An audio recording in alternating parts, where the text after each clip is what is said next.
Testing. Okay, I think it's working. Chat, let me know if this is working alright. It's been so long since I last did this interview thing. It's probably like what, 2 years? Anyway, this guy, Killen Powell, you've seen him before. If you followed me before I hit how many subscribers again? Hold on. Where am I today? 400-ish. 411. What the fuck? Who subscribed while I was sleeping?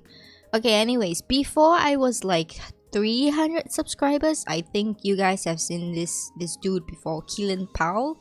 It's exactly the same. Like okay, maybe you can't see it because it's like black and it's also black. Like this guy that I'm moving over here, like this icon. He is the author, and as well he has a YouTube channel, so I plugged it here. Like you can click on Keelan Powell, add Keelan Powell, that tag, the handle. I didn't put it in the description. Yeah, you can click that tag itself to see his YouTube channel. He's the one who made the how to create a planet video.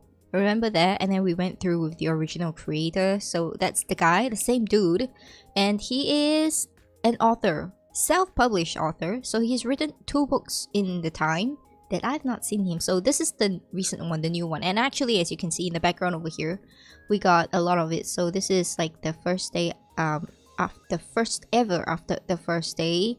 And then this one is the first ever after the first week. And then this is the first ever after the first month. So it's actually a series that's coming up, and it's not a novel series. This one is actually novella series. So I will let him explain to you guys what's the difference, because some of you have questions. You're like, what's the difference between this and web novel? And then a lot of you were like, what's that, how do I make a web novel into a self-published? Like, what's the process? Is it difficult? Where should I post it? Stuff like that. What are the terms of contract?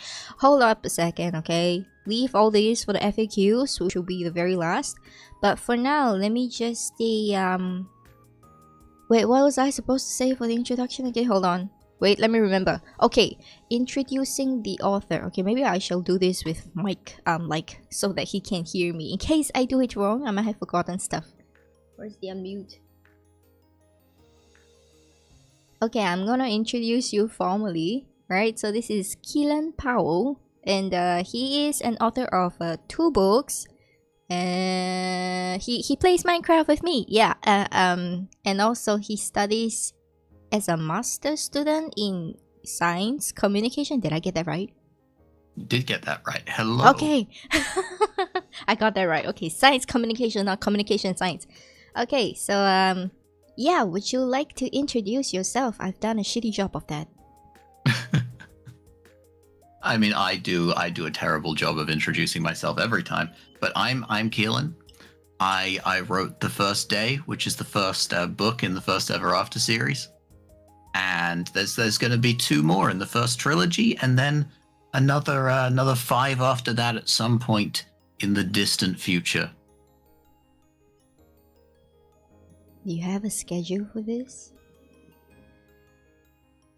It's not so much a schedule, more just a goal of getting 1 out per year. So the First Day came out this year, so ideally the first week, 2025, hopefully. Then the first month, 2026. Ooh. Oh wow, you really plan forward, huh?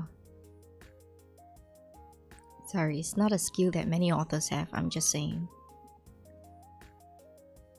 I've got chapter outlines written out for the next 2 books. They are ready for me to write.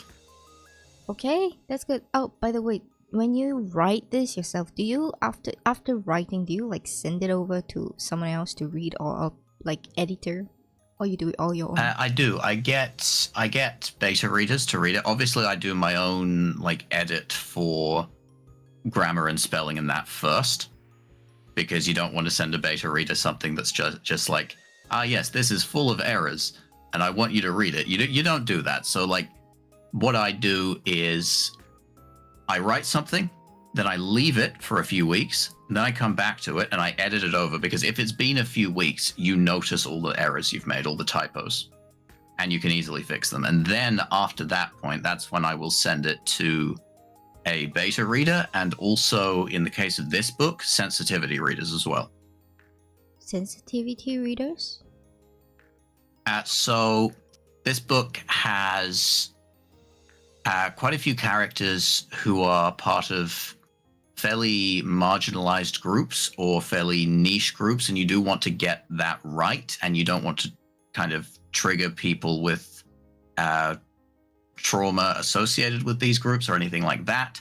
So the idea is to get feedback from people within those groups to be like, hey, is this an all right thing to write?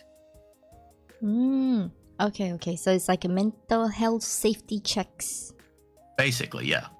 Okay, got it. Right, so the first day is available. The link is on the description of the stream, but it is also available on Amazon. The reason why we're using this link is because I think there's a little bit of what's that, profit sharing difference between the two sites, if I understand correctly. Yeah, Amazon is 70%, whereas Campfire I get 80%. So, like, of all the sites that you look through, right, these are the two sites that are great for self-publishers? So there's these two. There's also Kobo as well, and there's also I don't remember the name off the top of my head. Let me do a quick Google. Google is your best friends, guys. Ingram Spark is another one. Ingram Spark. Alright, so we're gonna take a look at your synopsis of the first day on Campfire. But it's called Campfire though. Is it really called Campfire? Yeah, the site is called Campfire. Okay, the site is Campfire, right. Okay, so it's an ebook copy. So the synopsis is a really short. So this, guys, if you are writing your fucking synopsis, okay, and you are new and you don't pay attention to my blogs because they are broken right now, learn to write like this, okay? This is sweet, short, and simple. So it starts like that. One moment, Perth was one of the most isolated cities on Earth. The next moment, that spot of light at the edge of the world was all that was left. All alone, how will the people of Perth confront their first day? So some tips for authors. Realize the last one here is actually a question. Normally you want to do that in order to, we call this a call to action. So to incite the readers to fucking pick up the book, buy it and read it. Or at least browse through it to find out more, right? If this is missing from your entire long ass synopsis or short ass synopsis, you're doing it wrong. Basically, this is good enough, alright? Learn, my friends.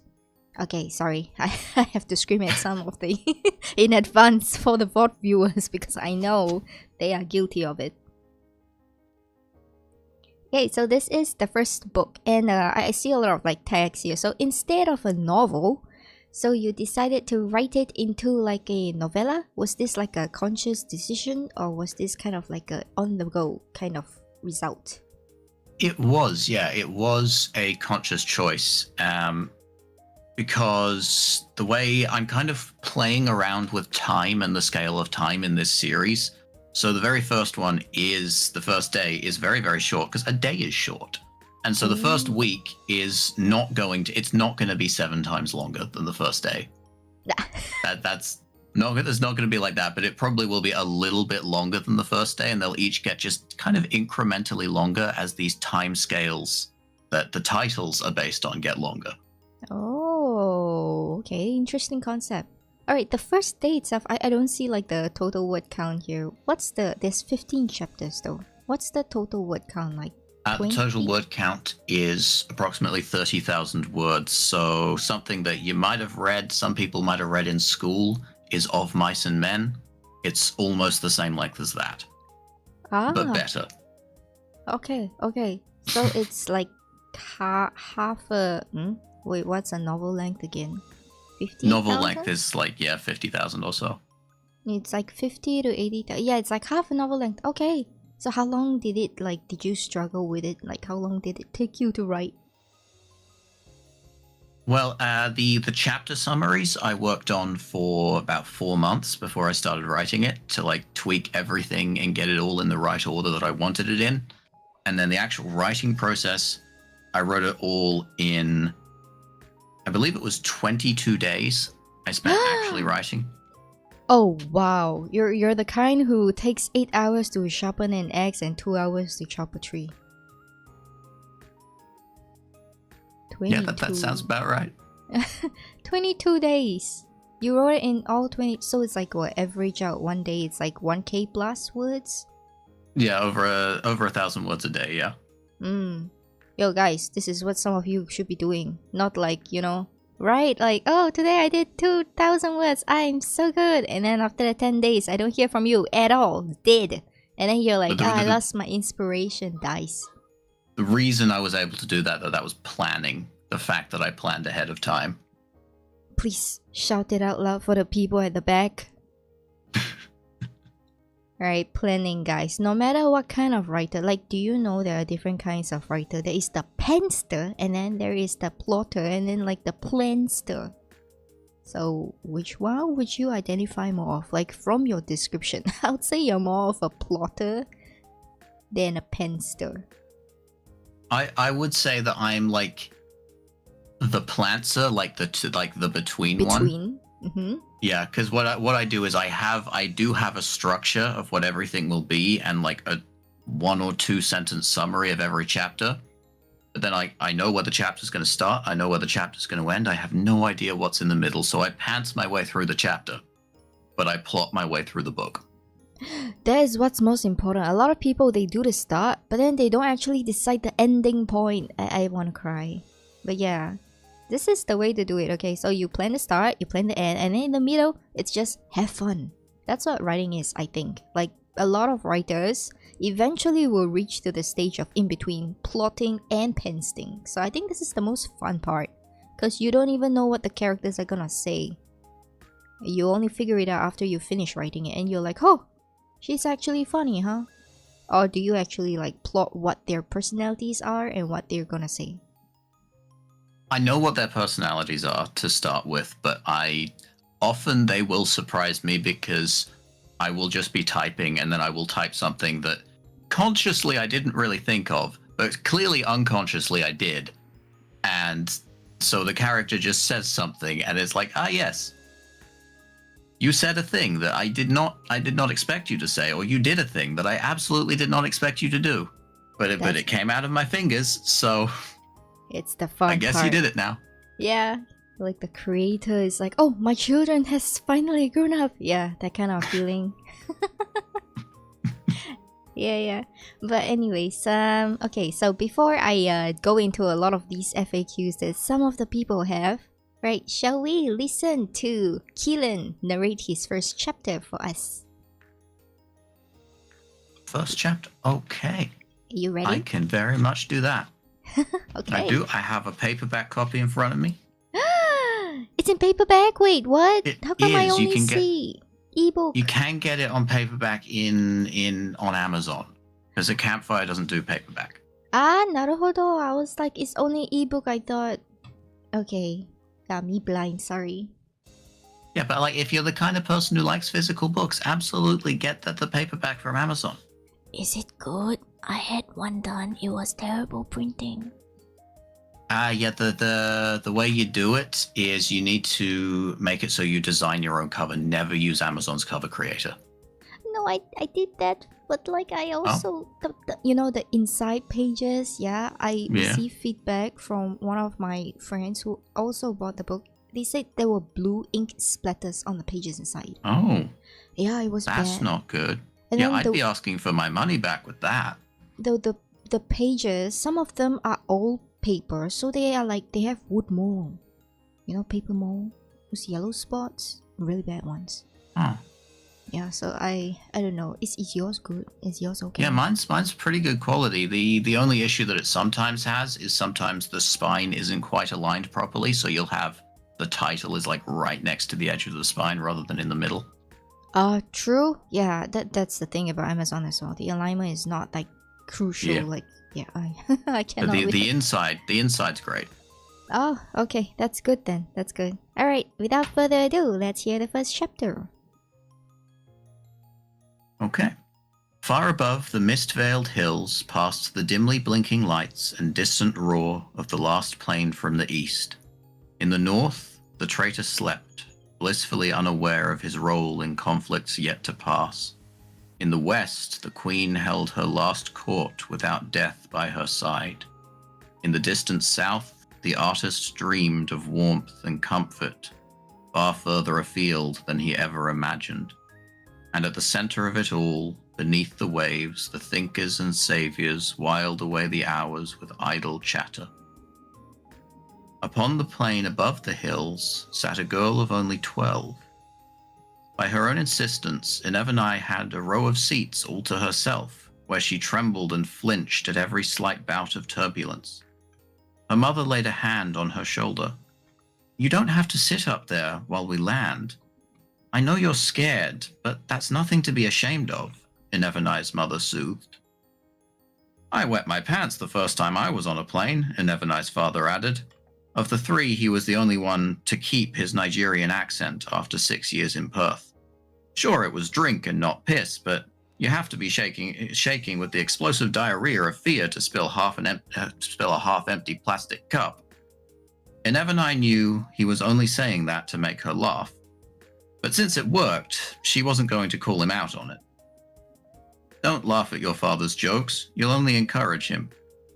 In response, Inevernai's father made a loud farting noise with his mouth, which made her laugh even harder. It was lucky the plane was almost empty, or else she might have died of embarrassment instead. Once she had recovered from her fit of giggles, Inevernai took her mother's hand in her own and gave it a gentle squeeze. "Thanks, Mum, but I've got to do this. I'm not allowed to be scared of flying," she said resolutely. "You're allowed to be scared of anything, but okay," Inevernai's mother relented. As she withdrew her hand, Inevernai allowed hers to be dragged along just a little. As her mother's hand slid away, Inevernai screamed. The most agonizing burning pain she had ever experienced shot from her wrist to her fingertips. From the point where one finger still touched her mother's hand, Inevernai watched golden fire engulf both her parents. First her mother, then her father, where the pair's shoulders touched. They didn't cry out or convulse or show any indication they felt their horrible fate. Inevernai's eyes watered and her gut lurched from the heat. Where the flames exploded from her parents, the fuselage warped, then ripped open. At the same time, the plane's engines sputtered, and the thrustless metal trap plummeted towards the hills below. It was only Inevernai's seatbelt that kept her from being pulled out into the night like her parents' scorched corpses. The dense bushland did little to slow the plane as it carved a huge trench into the side of the hill, and the mist did little to hide the scar on the earth as it poured back in from where it had been displaced by the crashing plane. Inevernai's breath was fast and shallow as tears and smoke shrouded her eyes and lungs. She managed to unbuckle her seatbelt with trembling hands and collapsed to the floor.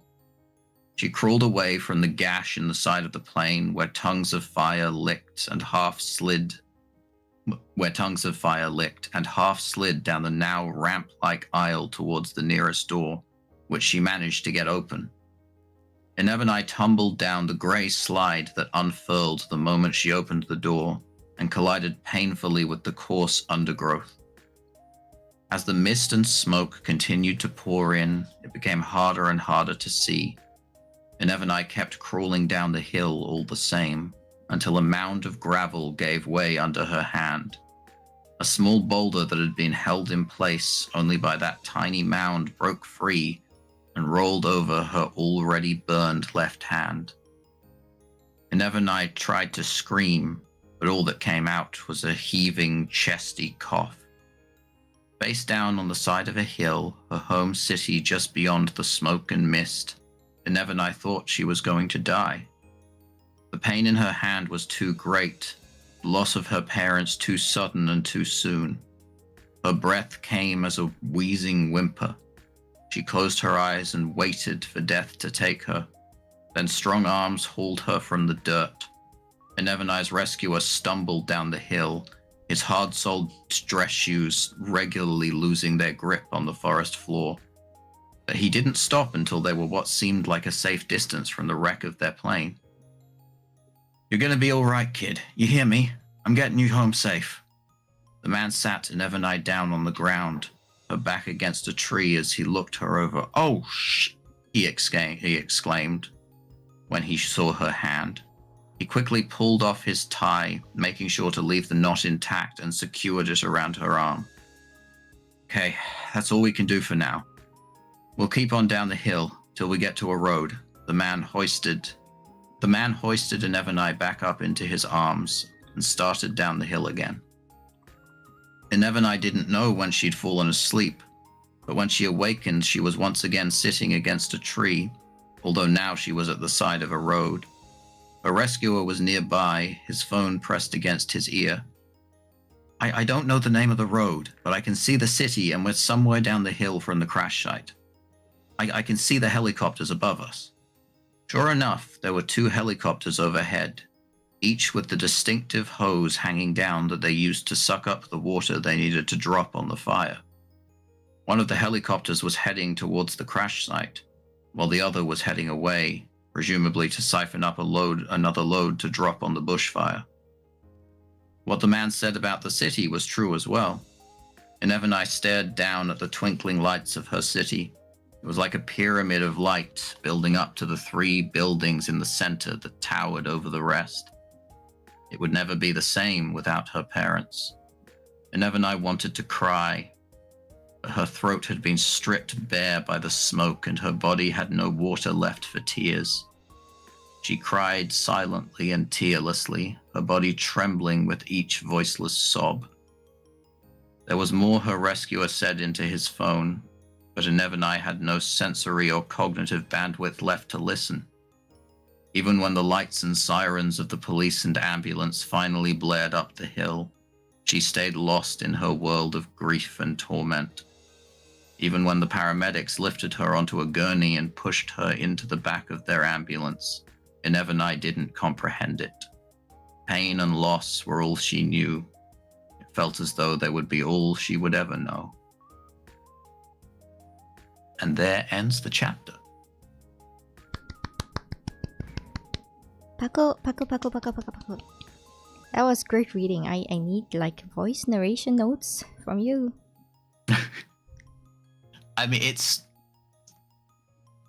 I've done podcasting before, and with my own YouTube channel, I got advice from people who work in radio, and so the one simple thing you do when you want to read well is read with your natural voice, but speak with authority. So don't try to change in any way, but just speak like you know you're correct. Oh no, my natural voice ダメだ. Natural voice and natural accent also is going to be weird.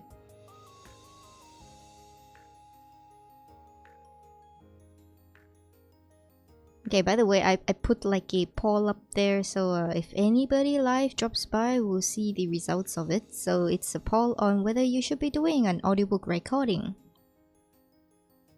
Well, I did record a third of my the first third of my other book, The Seventh Shadow, and that is free on my channel on YouTube. Yeah, maybe you can do this like refine the clipping for this one, and then you can put it up there. Right? Well, yeah, I'm not wearing my glasses at the moment, so it was a little bit hit and miss with some bits there. Not wearing glasses, eh? We now know that he has glasses, guys. Megane ikimen desu. Alright, those are some little spoilers. But then again, what kind of author doesn't have glasses? I'm kind of curious. Like, among all the authors that I know so far, I think all of them have glasses, actually. We all read too much. We all damaged our eyes. True. It's like when I was young, I have this thing whereby I was told to go to bed, but I still wanted to finish a book, so I will hide under the blanket with a torchlight. I don't know. I mean, yeah, that's what you do. It's always what you do. Did you also have that experience in childhood? Yeah, although I tended to just shut my door, and I was like, no one knows my light is on. Although now I know when I've had my light on and door shut and I'm outside the room, and it's just like, yeah, I can see the light coming through the cracks. They knew I was in there reading. They knew. Busted, right? But they still let you read. They still let me do that, yeah. I mean, like, compared with all the other things that kids could have been doing, like drugs and whatnot, I think reading is fine. Yeah. Reading is fine. Minecraft is also fine. The most you get from It Minecraft is is. Capotano. I mean, you learn a lot from Minecraft. There's a lot of maths involved. Like the Nether is like you learn. Like the Nether has 1/8 of the distance of the overworld, and Oh, stacks are in 64s. my 8 times table improved because of it. Oh my god, like please don't remind me. I hate math. Minecraft is the only math I employ and I'm like, why is this not even? Like the symmetrical things. Oh god, no, never again. Yeah, but okay. So like there were like I see your writing style. Do you want to describe a little bit of your writing style? It's vastly different from a lot of the web novel styles. So my writing style is something I developed over many years. So I don't have what you would call a typical modern writing style. So like if you read like modern fantasy books, modern sci-fi, most modern books in fact, they tend to have quite like a casual tone to them, something that's really easy to follow. It's like a kind of like a conversation, really. Whereas with mine, my writing style, I feel like comes more from fairy tales. It gives me Lord of the Ring vibes. Yeah, and then the Ring, very much has like, I think it's a more developed style than mine because it has kind of like a kind of poetic fairy tale style. Like it kind of feels like you're reading a poem when you're reading the Ring. But I can see the semblance here because I realized that you are very descriptive with the narrations and the world building part, the aspect of it, and the fact that you don't directly tell, but you compare and liken certain actions to give more feelings and relatability. Although I'm a little bit confused with the perspectives POV because there's a deep POV of describing her, but there's also I, except the I is more detached. Oh, the I was mostly in dialogue. Ah, okay. I was like, huh? Question mark? Okay, maybe Yeah. because I don't have the thing there with me. So I just read, I was like, I was like, huh? Switching POVs? Nande? Yeah, in most proper audiobooks, they tend to have like 3 voice actors. They have the main person, and then they have a voice for all the male-sounding characters, and then a voice for all the female-sounding characters. Although kids will usually, male or female, they'll usually be voiced by the woman. Because kids just... People with deep voices like me, so most men generally can't do kid voices. True. Yeah, I'm trying to imagine it. It will be a little bit awkward. But is this like so you'll your find, regular voice? yeah, like little boys will be voiced by women generally. Is this like your regular voice, or can you like up-key a little bit? Or is this like the low-keyed version of your regular voice? This is my regular voice. I can, if I go up like this, I can like go into a higher voice. Or if I wanted to be like a very deep voice as well, I could potentially do that. Morgan Freeman, but Australian. Oh god, like, yeah, okay, I can see why you can't do a kid's voice now. Ooh. You can sound like a young teenager, but probably not like anything before puberty. That's no, not like possible. no one under 4. I can't sound like anyone under 14. You have a voice age limit? Why is this so funny? But yeah, okay, I get the POVs now. So Killen has a very descriptive kind of writing, similar to Lord of the Rings actually. So it's very vivid. The world building here is fantastic, and you're able to see into the characters and relate to them with his literacy poem. It sounds like a poem here. It's there, it's getting there. But I don't know, like web novel authors, like if you do not have, okay, let me just put this out very clearly to you guys. Do not attempt to mimic this if you do not have English as number 1, your native language, and number 2, you have not read at least 1,000 books or a dictionary. Because you will need a lot of experience with vocabularies that you don't normally use in order to achieve this kind of style. It's nice, right? Isn't it? It's nice, right? You guys are like, oh, I'm so envious. I wish I could do this. Yeah, study English first, guys. Like, go read English books that are not web novels again. Let me just emphasize this. It does not help with your vocabulary. Okay, or read a dictionary, it could help. Right, so some of those phrases, they are common. And some of those phrases, they are not common, which is very Kill and Powell version. Which makes it entirely unique. So writing styles, I think I covered it before somewhere, right? Refer to that document and improve on yourselves in if you have any questions, like find me on Discord. But anyways, this book is completed. It is on Campfire, and if you want a paperback, it's on Amazon. Maybe I should, okay, I'll update after the stream for this part. All right, so now we're going into FAQs. Some of you guys have FAQs, right? So we start from the basic writer questions, and then we go into like the self-publishing questions. So the basic writer questions, some people are asking like, how do you decide which POV you would like to use in your writing? Well, that is definitely a fun question for this book, because this book has 5 perspectives. Okay. And the 7th Shadow has about 20 perspectives. So I jump perspectives a lot. But to start with, in the 7th Shadow, the reason why it has about 20 perspectives is because you have the first third of the book is like all in one perspective, and the last third of the book is all in that same perspective. It's just the middle third is kind of like an anthology of short stories from various people's perspectives. Those various people, are they narrated in third person, or are they going to be narrated in like first person? They're all in third person in the 7th Shadow. Okay, yeah, okay, that makes more sense. I was afraid, like, you know, in web novel culture, we have this writing technique, a quote unquote technique. It's bad. It's called hate chopping. You know what's hate chopping? Yeah, head jumping is when you're in first person and like in the middle of a chapter, you'll jump into a different perspective. Yeah, no, I do not change perspectives within a chapter. So it can be I never change perspectives within a chapter. It can be done in third person. So okay, in web novel, hate chopping is kind of similar to that. Except it's normally done in third person without a transition. Oh no. It's common. Yeah, so the way the first day works is, so there's 15 chapters. The title of each one is the name of the character it's in the perspective of. Oh, so the first day is like one person. The first week, another person. First month, another person? No. So the first day has 5 different types of chapters. So the first chapter is from the perspective of Inevernai, although it's third person limited.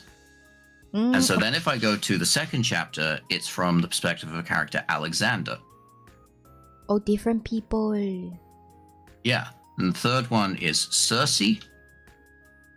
The fourth one is Finn and Imai. So that's actually 2 people in the same chapter, but I do kind of third person very limited. You don't actually kind of get their insights into things. You more have to go through context clues of what they say, the body language I describe, and things like that. Because I didn't really want to jump between their headspaces within the same chapter. That's messy. You'll be hell. And then the 5th perspective is a guy called Scott. But for his, it's actually journal entries. So it's a different type of thing. He's keeping a journal and you're reading that journal. It's not actually like all story. It's probably like one event, different people in the same event. Yeah, so it's set in the city of Perth, which is a very, very big city.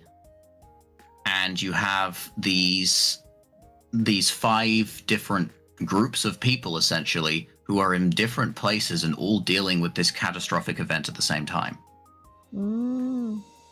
Right. So you kind of got the idea of Inevernai is in this plane crash. There were these golden flames around her parents. What's going on with that? And with other character perspectives, you learn more about this event and you start to put it together. Mystery book is like a puzzle. Find the puzzle from different people's perspectives. Yeah, that's kind of the idea, yeah. Oh, it sounds fun. Yeah, and then the fact that there are different writing styles, including journals and anthologies in this whole thing. So this is just It's unique, no wonder. Okay. Like, have you tried asking traditional publishing houses to take in the book, or you just decided, nah? I have gone to traditional publishing houses before. So the problem in Australia is the Australian industry is very, very biased against fantasy and science fiction. So this is a science fiction book. You want to get science fiction books published in Australia, it is nearly impossible unless you already have a name within the industry.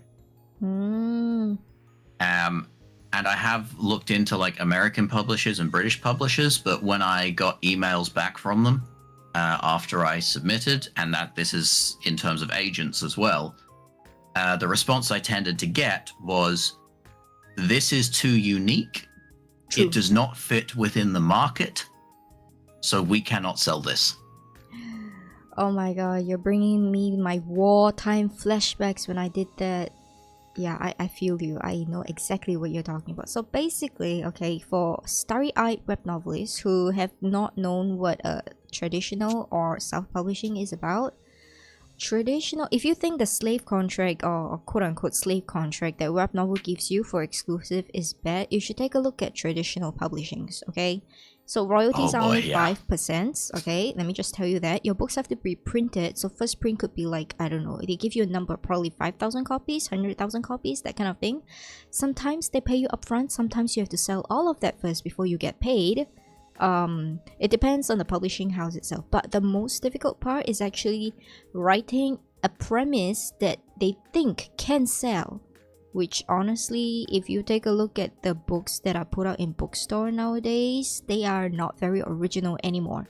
So the number of things that they consider sellable are things that are like social media kind of stuff. So they need a founding of somebody who already has some sort of background or name, and newcomers are often turned away with the same line that they literally gave Keelan, like, oh, it's too unique. So don't see it as a thing whereby they say if it's too unique, don't say like, oh, I'm special. No, it just means fuck you. We don't want to take a risk here. It's not worth taking a risk. If you're a fantasy writer, for instance, most of the fantasy books you see in stores these days, they are romantasy. And they're usually set in a world with elves, or sometimes they'll call them fae. And it's established fantasy. Yeah, and so if you want to get fantasy published at the moment, you're going to have to write romantasy. That's the whole deal with that. Yeah, they have a thing that is an in thing, and that is what they will publish, and that is it. So yeah, when you're told you're too unique, that's kind of a soft way of saying, this is not the in thing, therefore we are not taking a risk. Go away.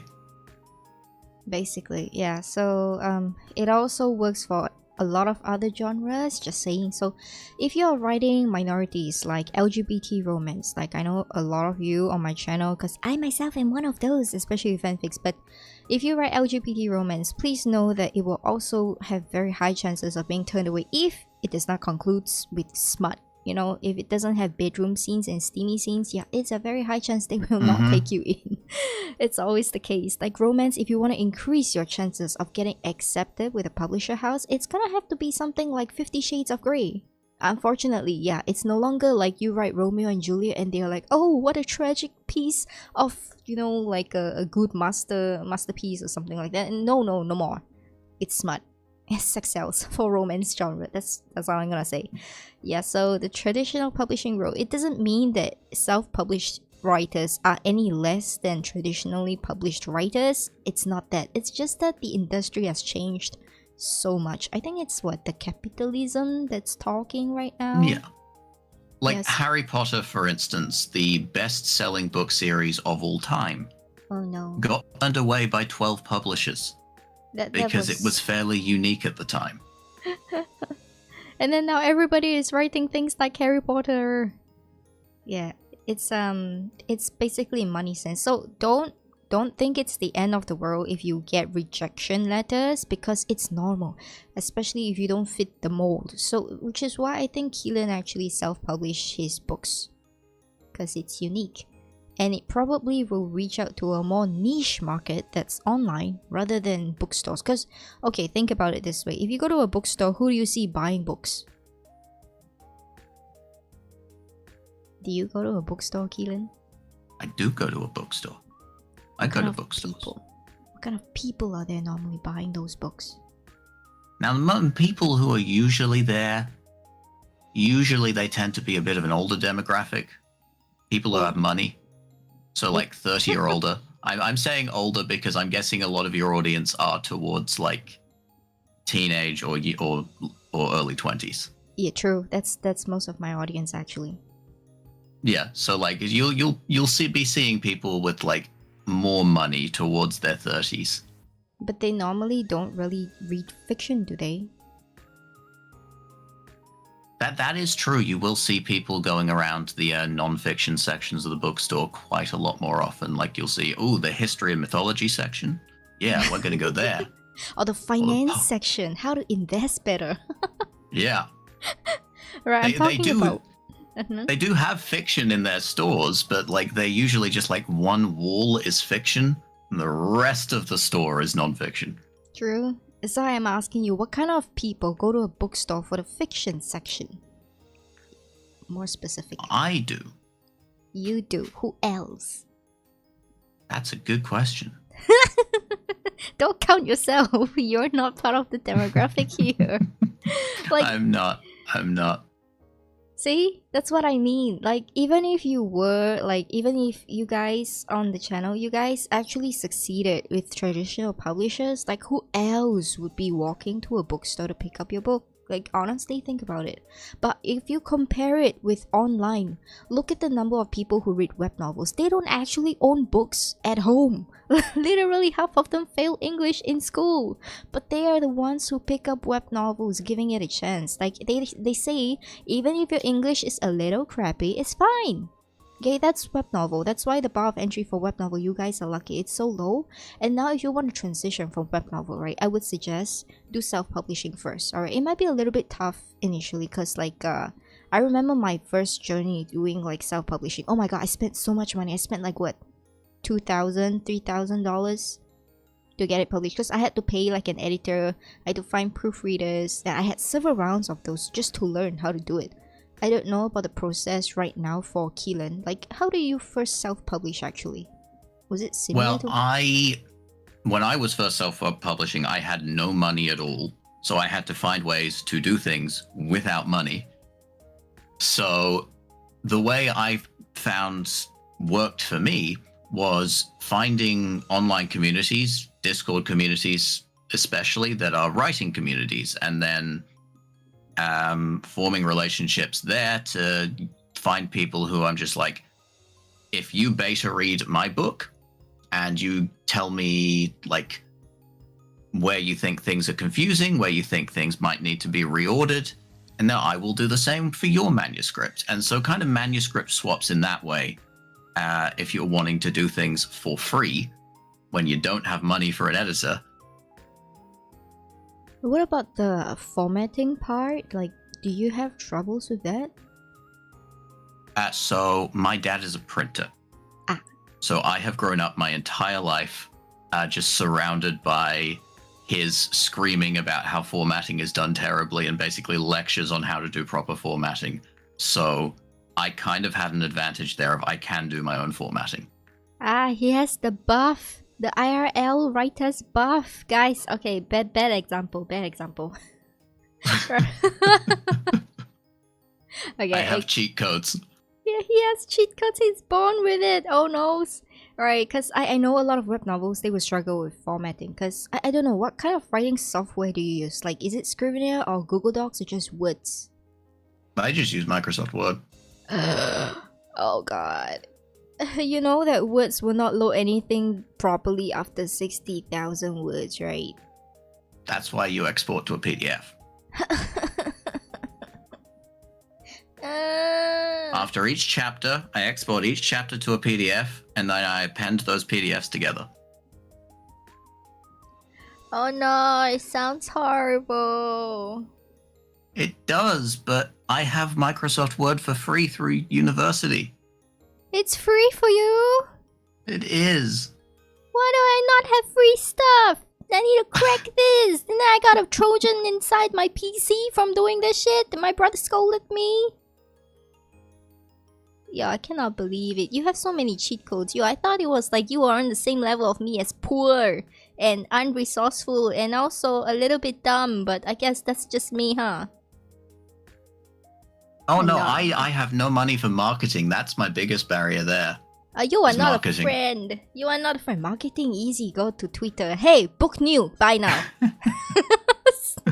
Actually, no. Let me take that back. I'm also equally bad at marketing. I market other people. I get new people to my channel and say, hey, they have a new book. Check it out. I forget to tell people I have a new book too. That's my biggest Yeah, insert it into conversations as much as you can. Insert. Hi, let's have a short ad break. This is my new book. Check out on this channel. Right, resuming my stream. That's gonna be like so... I don't know, man. How do people actually do this? I'm like, question mark? But yeah, okay. So basically, let me just break it down for the people who are like, but I still don't know how to do my formatting. But I still don't know how to do my... Yeah, okay, let me break it down. Firstly, you need to get something called a Microsoft Words, okay? That's like the basic. And then secondly... Or LibreOffice. LibreOffice? Or LibreOffice, depending how you pronounce it. It's basically, it's an open source version of the Microsoft Office suite. I will type it into chat.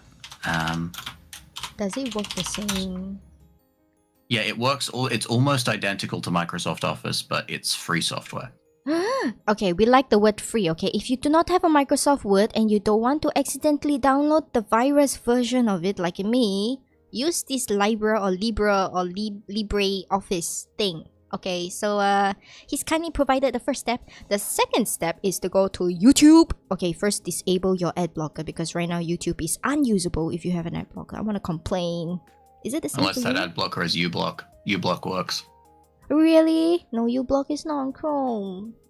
Yeah, uBlock Origin. It works on Firefox. No, you are a Firefox person. I hate you.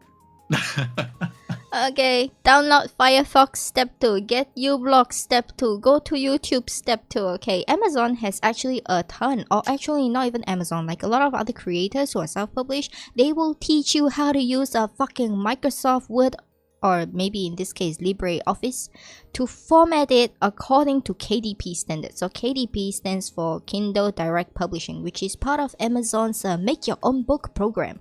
They say make your own book, but literally they ask you to make your own book. The only thing they do is print the book for you. So yeah, you gotta find out all of that. There are also Amazon links for book size calculators for binding if you are going for the paperback. But if you are going for the Kindle, whatever works, really. I think you can put it like a A4 size, manuscript size, and upload it as a PDF for Kindle and they will accept it.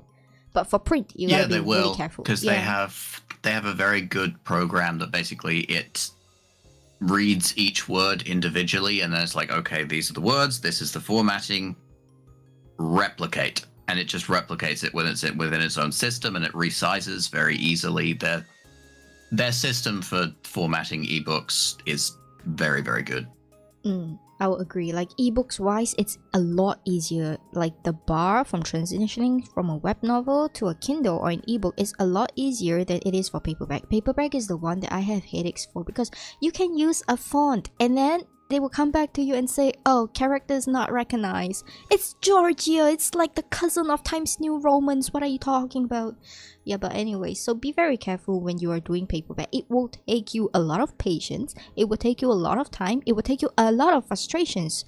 But eventually, when it's done, it will also might cause you a lot of heartbreak because of the quality. It's like a hit or miss kind of thing. So if you are looking to self-publish, right, and if you really need a paperback, I think the only place, so far as I'm concerned, that I know does print per order per print per order kind of model that's best is Amazon itself. Are there any Ingram Spark does too.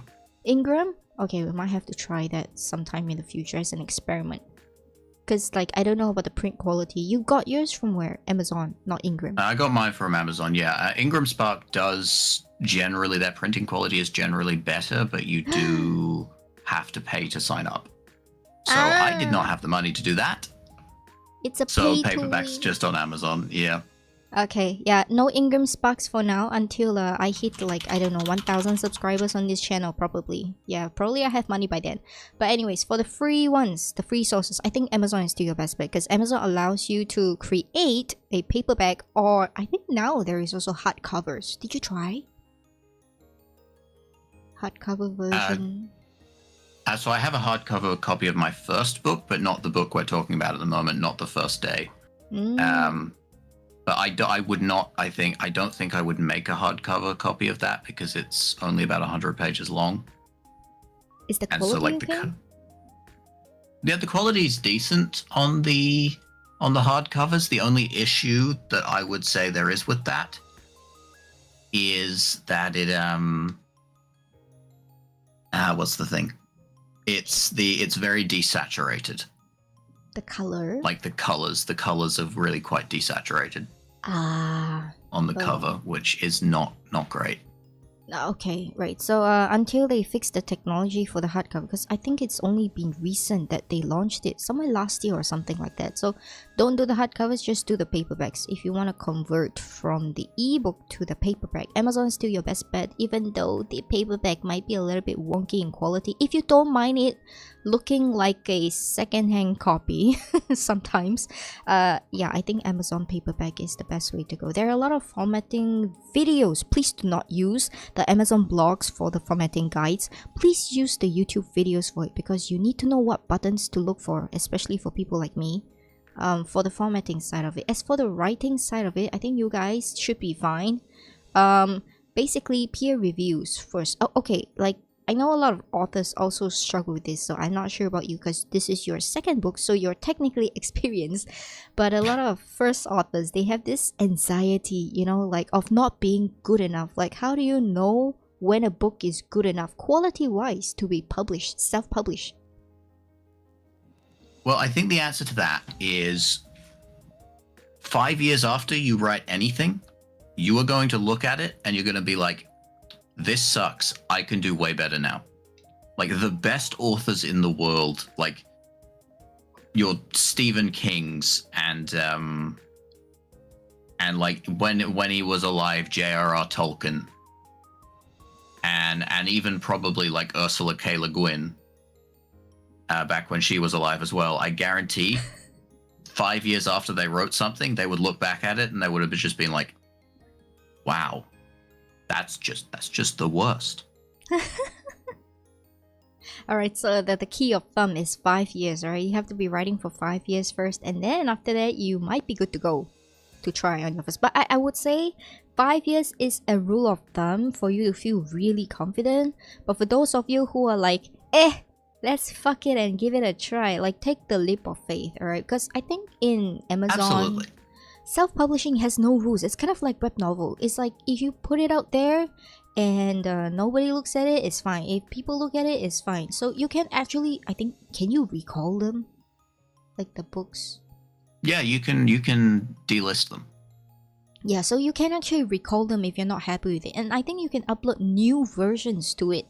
So if you feel like you want to rewrite or you want to delete it at any point of time, it's the same thing. So you can do that. Self-publishing gives you the authority, but not traditional publishing. Because if you realize you fuck up and books are already out in the bookstores, like 10,000 of them, there's no way they're going to be able to recall all of this and you're just going to sit in shame like, oh my god, page 234, there's a typo error.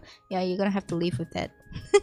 What I'm really saying with the when you look back after 5 years, you'll think what you wrote is terrible, is I'm saying you never really will, you will never know when you are ready. Because always, everything you've written, once you're better, because you will get better over time, even if you are the best of the best, tomorrow you'll be better than you were today. And so you never know when you are ready to publish. So if you've got something that's complete, and you've gone through like 3 drafts of it, and you think it's as good as you can make it, just do it. Just do it. I need the meme. I don't have the meme. Meme? What's the just do it guy with the green screen? Oh yeah, and Shia LaBeouf. Okay, you guys know the meme I'm talking about. But yeah, just take the leap of faith and do it. And if you need support along the way, excluding financial support, I think mental health support and emotional support are available online. If you find the right people, of course. My Discord community is always open, so feel free to pop by. I may not always be there, but I can offer you some words of encouragement / advice. I'm not very good at sympathizing with people, so if you also need the slipper to your head to, like, you know, motivate you, because some people need the whip instead of the carrot, yeah, I can do that. Right, but take the leap of faith, and if you're unsure, ask. The internet is your first best friend, and if the internet is shit, go to ChatGPT. If ChatGPT cannot give you anything, then you come to me, okay? I am like your last resort. Chibi is the last resort over here. But yeah, don't write with ChatGPT though. That's plagiarism. Oh, really? ChatGPT steals stuff. It's plagiarism? I thought they said that anything that was created in there was like copyright free. Yeah, it is copyright free, yes, but what I'm saying is ChatGPT, it steals content. Oh, wait, no, didn't they like create the ChatGPT version for that? Like they are able to write based off your prompts? Is that not it? Yeah, it writes based off your prompts, but the way it does that is it's a thing called machine learning. And what it does is it goes to websites all over the internet and it reads absolutely everything it can. And so it starts recognizing patterns in language. And so when you give it a prompt, it will take that prompt, find all the patterns associated with it, and basically remix what it has read elsewhere on the internet. I don't know, like I tried as an experiment on stream and stuff like that, but I think it's very, how do I say, it's got a very rigid vocabulary template and sentence structure. I don't know. It all looks the same. It does, because it's entirely logical. It's all just based on patterns that it's seen before. Yeah. Okay, but what about ChatGPT for helping you to outline something? 100% fine. Okay, so according... Just as long as it's not writing for you. No, okay, yeah. So it can... Okay, maybe if you don't know how to phrase something, you can ask ChatGPT to phrase it, but make sure to always rewrite it yourself. I think that's the safe advice, right? Yeah, that's the important thing, is like no the actual paste. Final product should be written by you. Yeah, so you can rewrite what they have given you as a prompt if you are stuck somewhere, because I know author's block is really something. Like, you know what you want to say, but you don't know how to say it. Yeah, you can use ChatGPT for that, but always make sure to rewrite it yourself at the end of it. Do not direct copy and paste. That's the takeaway point. So ChatGPT is now a tool to really assist authors. They can even teach you how to write better, actually. Like, have you tried? I've tried it myself. Like, you copy like a paragraph or something, and then you go and paste it into ChatGPT and ask them to analyze for writing styles and flaws and areas of improvement, or like even fillers, pacing, etc. Have you tried? I have not tried that. I don't like the idea of feeding my work into an algorithm, because anything you put into it, it will take, and that is now part of its algorithm. It can take, it's okay. I can create more than it can take. Maybe it's just me, because I like doing like streams. Like, I have done streams, so it's like part of a creative writing challenge, right? And then we take all these things and we fit into it to just analyze, like, writing skill wise, where am I and what can I improve from there. Yeah, it's pretty fun actually. If you don't intend to publish it, I think it's fine. But if you intend to publish it, maybe keep it to yourself. If it's something you don't care about feeding into an algorithm, then that's totally fine. Alright, so you guys can use ChatGPT as well. So there are many resources out there to help self-publishers. Okay, like alright, one of the main things that Keelan actually mentioned is marketing. So after you publish your book, right, don't just let it sit there, collect dust and die, because nobody on the internet will know you wrote a book. Every day on the internet, people write books and people publish them. It doesn't matter if it takes them like a year or 10 years to actually get there, but there are thousands of new books being born every single day on the internet. So you have to find a way to market it. So for people who don't know how to market your books, okay, social media, first and foremost, use the right hashtags. That is very important. Secondly, always make sure that your books have like a way for people to find its writer. What I mean is you gotta create something like a writer profile. It doesn't matter whether it's on Amazon, because I think Amazon has this thing called Author Central. Keelan also has it, right? Oh, wait, let me check. Yes. Yeah, I think you have one as well. So Author Central, that's like the most basic way of getting found. You publish a book, you need to have that, but I don't think it's automatically created. Is it? It's not, no. It's... You do need to create that profile, otherwise it will... I mean, it technically, in theory, is automatically created, but it's just your name and then a bunch of blank fields. Ah, okay, yeah. So I'm at least get that one out.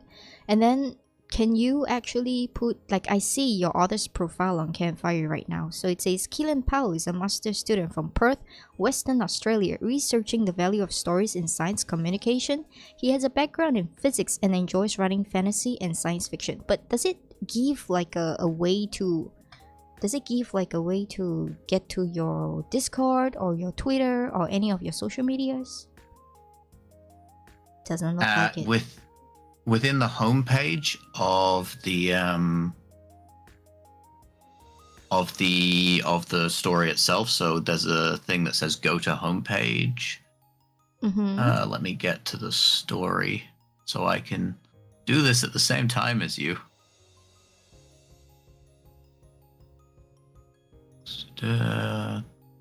It's harder for me to get to it because I have to like go through my author stuff, and it's like, oh, you're the author of this, clearly you want the publishing page where you can edit the details. No, I don't want that. Incognito works, I think. Yeah. Oh, okay. I found it. View I think... homepage, yeah. Yep. So this is the homepage. Let me just... And so yeah, you can have a follow the author's socials, and then in my case I've just got YouTube there. Your YouTube is broken. YouTube is broken? You're not there. It says 404, not found. What? But I'm clicking on it and it's opening just fine. Eh? Why it says youtube.com/https youtube.com. I think that's like a double somewhere. Like the link not working in the show. What? It works for me. It's scuff. It shows that this stream will be very successful because there is scuff. Yay! Yay! I'm not crying, we're coping right now. Don't listen to us. Okay, yeah, but try to, like I was saying, like after you make your author's page, at least from these platforms, try to put in your social links as well so that people can follow you. It doesn't matter whether you're active on social media or not. But when you are actually publishing a book, like you try to post on as many platforms as possible. This is so that you can increase your visibility in the search on the internet. And also, please also make sure that you don't just include a synopsis and that's it. Put a lot of tags. Like especially on social media, put a lot of tags so that people can find you. Like genre tags maybe, spoiler tags maybe. And if you really don't know how to get views and you really don't know how to market yourself on like a cross platforms, for example on Discord with other writers, you don't know how to do that. And my channel is always open for author interviews, but like at least submit your book link, tell me a little bit about yourself, and tell me a little bit of the book that you want to promote on my channel so that I don't go in blind like okay, and then I accidentally like, you know, promote a misogynistic book or something like that. That would be bad. Or racist book, that would be bad. Okay, like there are certain things I cannot promote on this channel, there are certain things I can, but yeah, at least like try. Okay, try to keep it to PG-13 is what I want to say. Oh, I think something that's worth pointing out with self-publishing as well, and with any kind of publishing, even traditional publishing, don't expect to be selling tens of thousands of copies. So for a New York Times bestseller, to get on the New York Times bestseller list, you only need to sell 5,000 copies in total within a week. And that just has to come from at least 2 stores. So it can't just come from one store, it has to come from at least 2 within New York. And so that's only 5,000 copies to be a bestseller. And then in Australia, to get on bestsellers list in Australia, that's 5,000 books within the entire lifetime of the book. Huh? And then it's a bestseller. Yeah, that's how little the most successful books sell. So do not be expecting tens of thousands of copies sold. If you sell 1,000 copies, you are within the top 1% of books. Okay, noted, right. I mean, as a web novel author as well, I know how this feels because I'm constantly broke. I make a lot of content, yes. I write 14 books, yes, but I'm broke. Yes, so I don't have like very high expectations. Please get a job. All right, while you're doing this, please have a job.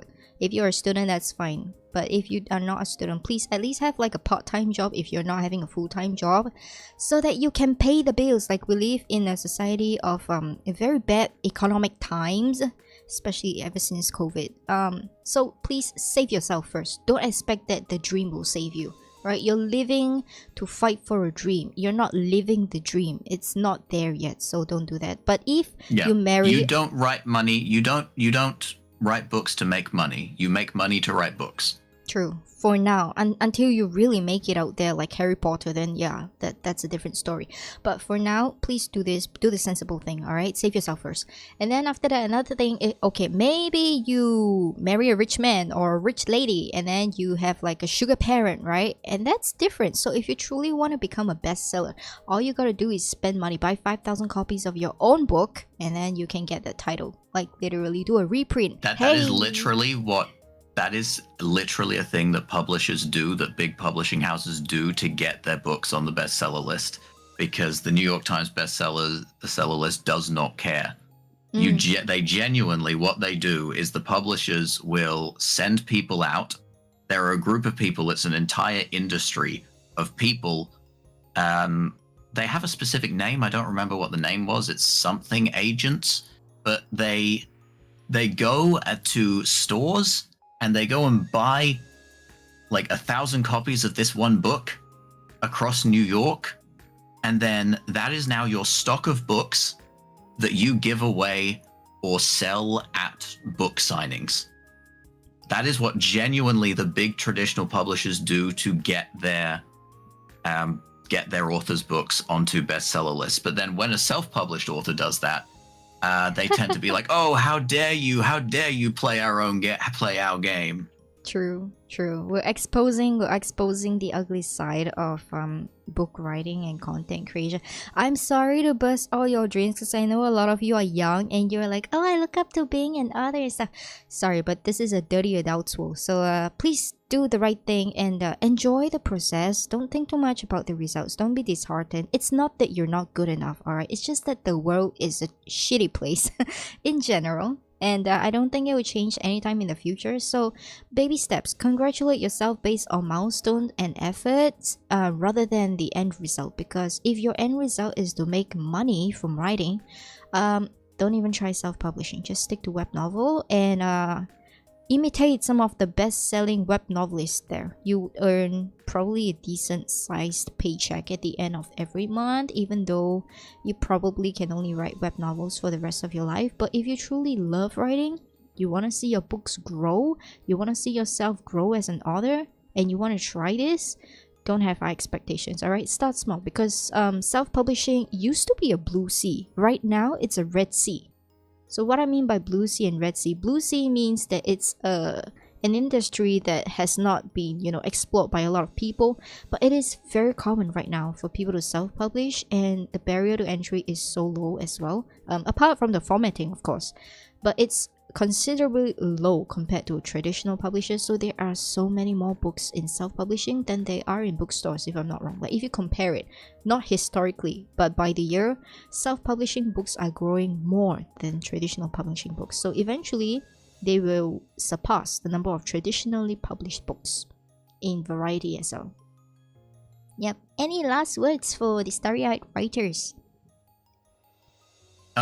If you are using any platform at all, and you see something that's a checkbox that says activate DRM, that stands for digital rights management. Do not tick that box. Dear God, do not tick that box. That is an evil box that you stay far, far away from. Because what they will do, let's say if it's Amazon and you click activate digital rights management, what that will do is it will scan sites across the internet to check to see if your content is there. And if it's there, they will basically send a lawsuit to say, you need to take this down, even if it's you who put that there. So if you want to publish on multiple platforms, like maybe you want to publish on Amazon, Kobo, and Campfire, for instance, and like say Ingram Spark as well, do not tick yes on the digital rights management, because none of these sites that I just mentioned have a requirement that you only publish with them. Wait. So, where do we find it? Can I untick that box? if you've ticked it, it's there, it's gone. Oh no! You cannot take it away. So never tick that box. That box is an evil thing that you do not touch, because it will go into basically pool of other digital books that Amazon's algorithm is constantly trawling the internet for, to check that no one's taking their content away, and it makes it really hard to get exposure anywhere other than Amazon if you tick that box. Oh no! Chibi doomed. No wonder it only works on web novel, huh? No! Yeah. I'm screwed. Okay, yeah, so listen to him. No DRM, it's evil, it's capitalistic, and it will kill you in the long run. So I'm doomed. It's over. It's over for me. I remember I clicked that a couple of years back or something. It's like it was a new thing. It popped out in the email, and I was like, okay. And it was like, they make it sound so good, by the way. They do, but that's the thing. They say, oh, you'll get more royalties if you do Correct. this. Correct, that's but what they said. But also, it means that now they have exclusive rights to your content, and they will actively try to get rid of it anywhere else on the internet. No, it's a slave contract. It's the same like the web novel one. Oh no, I'm stupid. Now I cannot untick it. Uh-oh, I'm screwed. Like, yeah, it's GG. Game over for me. It's okay though. Whatever is on Amazon is on Amazon. Whatever is on web novel is on web novel. Whatever that is on stream, hopefully they can't take it, right? They can't scan videos, can they? They can't, no. Okay, videos are safe. I'm safe. It's only text. Good. Now we need video books. Amazon is fine as long as you do not tick the DRM box. Okay, that's like the highlight of today's stream. No DRM if you want to self-publish on Amazon, especially on Amazon. Right, any other things? Questions? No, I don't think anybody else is in chat. Okay, so if you guys have any other questions for self-publishing or for Keelan himself, please check out his channel. Please leave it in the comments here, or if you don't want to leave it in the comments on YouTube because you are awkward, my Discord is kind of open, and I'll relay it back to Keelan if there are any questions specifically for him. But I think that's all. We'll be looking forward to his first week and his first month book coming out next year and next year. Yeah, 2025 and 2026. But until then, go and buy the first day, ideally on Campfire, because that's where I get the most money for it. Unless you want a paperback, then get it on Amazon. Right, so thank you for joining me today. I woke up early for this. I'm sorry. No, I set the time. I was like, I should have a proper circadian rhythm by now. I don't. I lied to myself.